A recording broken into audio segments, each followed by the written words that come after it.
G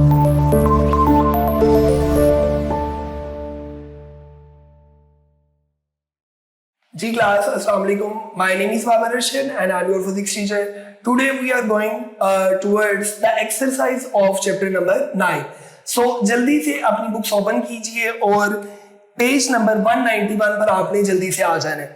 तो सबसे पहले हमारे पास मल्टीपल चॉइस क्वेश्चंस हैं, जिसमें पहला जो आपके पास क्वेश्चन है वो है physics is a branch of. तो right option is physical science.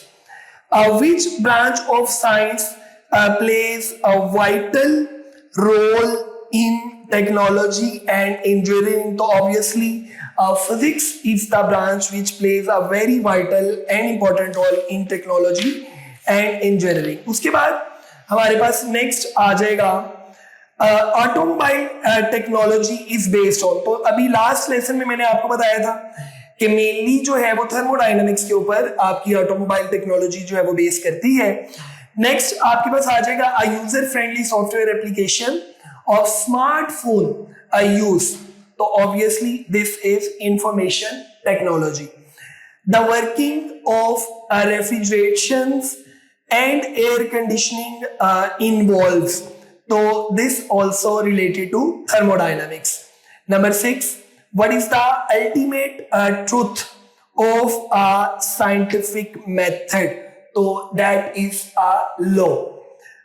The statement, if I do not study for this test, then I will not get good grade, is an example of. तो right option is prediction. Obviously अगर आप नहीं पढ़ेंगे तो अच्छे marks नहीं आएंगे, आपकी प्रिडिक्शन है. Which of the following are methods of investigation?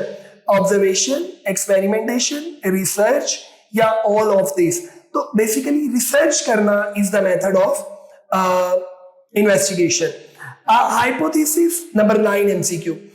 Hypothesis, इसकी जो है वो आपके पास right option is a possible answer to a question, जो मैंने आपको बताया था एक एजुकेटेड गेस है.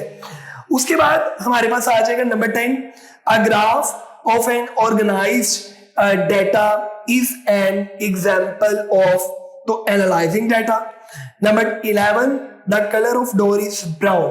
It is an example of observation. आपने ऑब्जर्व किया दरवाजे का कलर ब्राउन है तो इट इज योर ऑब्जर्वेशन. इसके बाद बच्चों हम चल रहे हैं शॉर्ट क्वेश्चंस के ऊपर. शॉर्ट क्वेश्चंस में 9.1 है, state in your own words what is science and write it's two main groups. Already actually हमने चैप्टर सारा डिस्कस किया हुआ है, लेकिन आप अगर पूरे चैप्टर को देख लें तो मेरा ख्याल है कि आपको आपके हर क्वेश्चन एक्सरसाइज के क्वेश्चन का आंसर मिल जाएगा. तो खैर हम सॉल्व करते हैं इनको. State in your own words what is science, right it's two main groups. तो साइंस क्या है? It is the collective knowledge about the natural phenomena, processes and event occurring around us. और main groups biological and physical sciences. What is physics all about? Name some of its branches. हमने बहुत सारी branches पढ़ी, आप उनमें से किसी का भी नाम लिख दें. मैकेनिक्स है, अकोस्टिक है, ऑप्टिक्स है, हीट एंड थर्मोडायनामिक्स है, मैकेनिक्स है. तो ये सारी एग्जांपल्स जो आपने ये टाइप्स पढ़ी आप इसमें उसमें ऐड कर सकते हैं. और फिजिक्स आपको याद है मैटर, एनर्जी और इनका आपस में क्या ताल्लुक है ये आपको बताती है.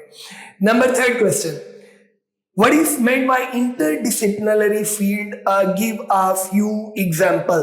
तो interdisciplinary क्या है? Combine knowledge and methods from multiple disciplines to solve complex problems. For example, medical and biophysics, geophysics. Number 4 है write main steps of scientific methods. तो for observation, question, hypothesis, prediction, experiment and analysis जो है ये आपके scientific method के steps हैं. आप उसमें लॉ भी लिख सकते हैं, वो भी साइंटिफिक मेथड का ही स्टेप है. Define hypothesis. तो on the basis of data collected through observations we can develop a hypothesis. This is done in order to test its logical result. तो जैसे वो आपने गैस किया था कि light travel in a straight line. तो this is your educated guess and this is your hypothesis. Number 6 है distinguish between a theory and a law of physics. तो थ्योरी का मतलब बच्चों ये होता है कि after successful verification of an assumption and with the help of careful experimentation it becomes theory. But law क्या है? when a theory is tested many times and generally accepted as true, then it is called a law. And last पर है what is falsifiability concept, how is it important? तो basically यहाँ पर आपके पास फॉल्सिफिएबिलिटी का मतलब मैंने आपको बताया था। आप इस क्वेश्चन का आंसर जो है वो बुक पर जो पेज नंबर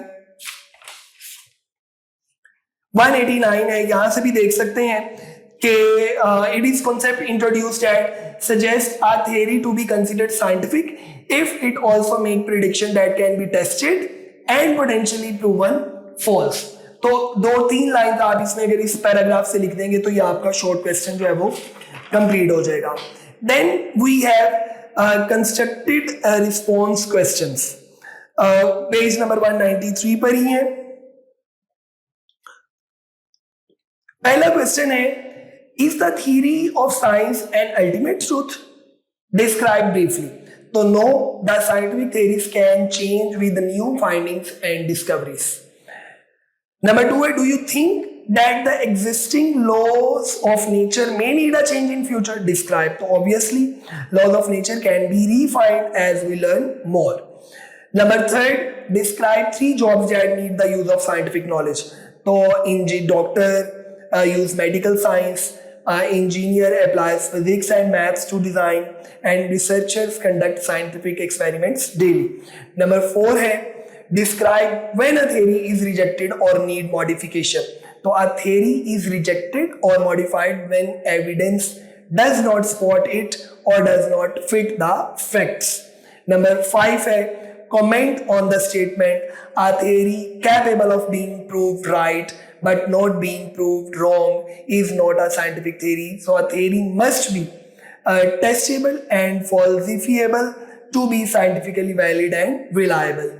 Number 6 question है, what has been the general reaction to new ideas about established truths? तो आंसर है, new ideas often face criticism and doubts at first by many people slowly. Number 7 question है, if a hypothesis is not tested, is the hypothesis wrong? Explain. So no, if a hypothesis is not tested, cannot be called wrong. It just says unsure until we test it. Number 8 है, explain how a small amount of data cannot prove that a prediction is always correct but can prove it not always correct. So one wrong example disproves but many right examples don't prove forever always true. तो एक अगर गलत हो गया तो वो आपका गलत हो जाएगा। नंबर 9 है, what is the relationship between an experiment and hypothesis. तो experiment test a hypothesis to prove or disprove it. The results show if the idea is correct or not. And number 10 question है, describe why the solution of complex problems need interdisciplinary research and collaboration. तो आपको मैंने बताया था कि complex problems need many experts from different fields to work together very well. तो in this way आपका ये एक्सरसाइज का पोर्शन कंप्लीट होगा। अब आपके पास आ जाते हैं कुछ कंप्रीहेंसिव क्वेश्चंस। तो what are the main branches of physics? तो आप इसमें स्कोप ऑफ फिजिक्स के बाद वाला जो लेसन है वो देखेंगे तो आपको क्लियर हो जाएगा कि ब्रांचेस ऑफ फिजिक्स में हमने क्या चीज़ एक्सप्लेन करनी है। वो mechanics, heat and thermodynamics, acoustics, optics, उसके अलावा इलेक्ट्रिसिटी एंड मैग्नेटिज्म है, एस्ट्रोनॉमी है, जियोलॉजी है, ये सारा कुछ आप उसमें एक्सप्लेन करेंगे। What is meant by interdisciplinary fields of physics? Give 3 examples. तो इंटरडिसिप्लिनरी वाला टॉपिक आप इसमें जो है वो देखें और उसमें आपको आपका आंसर मिल जाएगा। उसके बाद व्हाट इज साइंटिफिक मेथड, जो हमने 4th लेसन जो हमारा इस चैप्टर का था उसमें आपने डिस्कस किया था, जिसमें आपने पढ़ा ऑब्जर्वेशन, हाइपोथेसिस, लॉ और फॉल्सिफिएबिलिटी, ये सारी उसमें एक्सपेरिमेंट। तो ये सारा कुछ जो है वो आपके पास लिखा जाएगा किसके अंदर? साइंटिफिक मेथड में। Differentiate the term science technology and engineering with example. तो इसके लिए आप जो लास्ट हमारी इस चैप्टर की वीडियो है आप वो देखेंगे तो वही इसका आंसर होगा। नंबर 5 है what is the scope of physics in everyday life, give some examples. तो इस चैप्टर का पहला टॉपिक अगर आप देखेंगे तो वो एज अ लॉन्ग क्वेश्चन हम इसमें ऐड करेंगे। तो इन दिस वे आपने इस चैप्टर की एक्सरसाइज को कंप्लीट कर लिया। अब आपने इसको अच्छे तरीके से जो है वो लर्न करना है। आज के लिए इतना ही है, अपना ख्याल रखिए, अल्लाह हाफिज।